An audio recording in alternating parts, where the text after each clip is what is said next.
Hello, welcome to a This Must Be Thursday election special.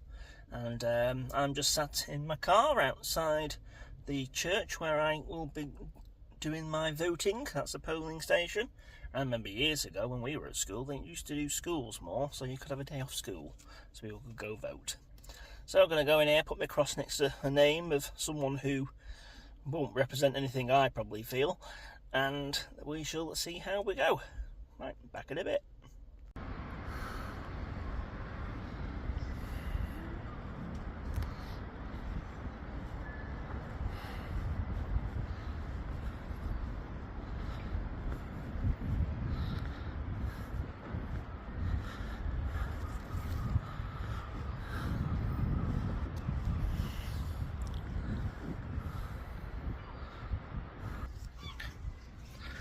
One of the main issues with good old Blackpool for this election, and probably everywhere else, will be housing. And I'm just showing you there, that's the Continental Hotel, and it's been stood on the corner of Queen Street, probably empty for, what, 10 years?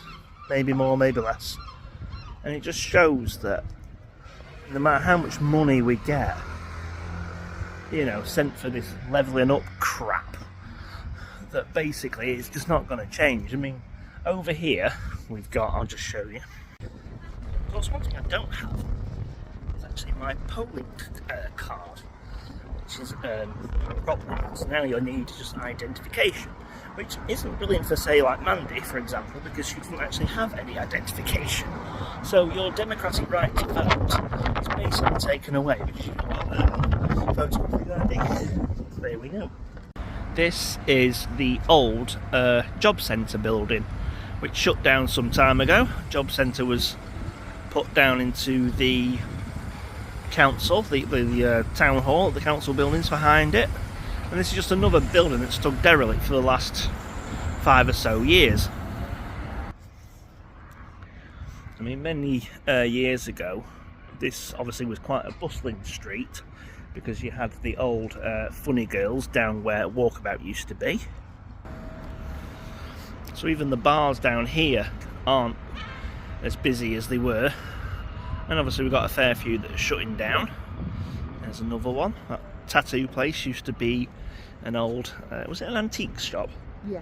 Yeah, an antique store.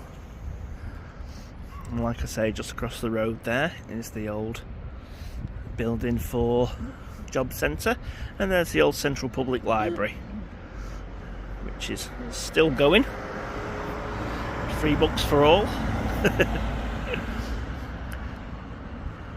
And as we can see just down here, there's obviously a tent there which probably has a homeless person in it. Don't know the situation, so we're not going to say anything about that, but again, the housing situation is absolute shambles.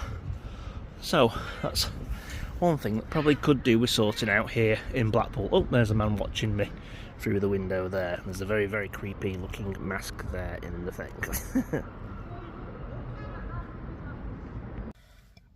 So there we go, that's my democratic duty done for another 5 years. And then, or however long it'll take for whoever's next to screw the country up, which probably won't take too long. We're nearly there. By the time probably 5 years comes up, we'll all be at a soup kitchen. So there you go. Or of course, we could be surviving a nuclear holocaust or a zombie apocalypse. Anything is possible. So there we go. That's that. It's not. I don't feel it's the same anymore. Like I say, you don't actually have the right to vote if you don't have identification. Now I know there's a whole thing where you can apply for a one-off identification, but that's what surely people went for. You know, they went through suffrage, as they call it. That's what they did it for, to actually get everyone to have a right to say who they wanted to represent them. And even with that right to represent, no one actually represents you, because you could probably petition for everything, and what you want won't happen. I remember where my ex-wife lives, they obviously got in touch with the MP at the time, and he was all for them not having buildings around them. And then in the end, when of course the bigger suitcase full of cash shows up, then all of a sudden all those promises to his constituents are forgotten, and it's just doesn't add up anymore. It doesn't help anyone, and you know, they complain all the time. Big thing is obviously getting people back into work. Both Conservative and Labour have said get people back into work, but there's no jobs. I mean, you got a Blackpool, there's places closing down.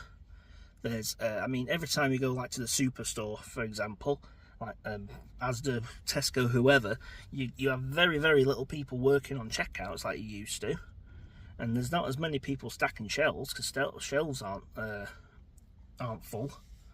So it's just all a fallacy again.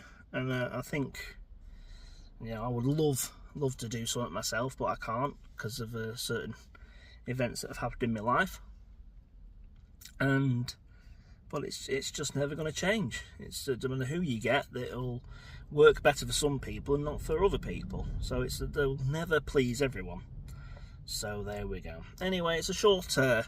This must be Thursday because I'm still getting my breath back. I'm still recovering from my little operation last week. Mandy also has injured her foot as well now, so we're not really doing much. Hopefully we'll get out soon. We are going to cinemas tomorrow night, so see how that goes. Hopefully we're going to go see That Quiet Place, which is also what our friends over on Days of Horror have watched. I'm going to give that a try. And there we go. Right, so we'll see you next time. Bye for now.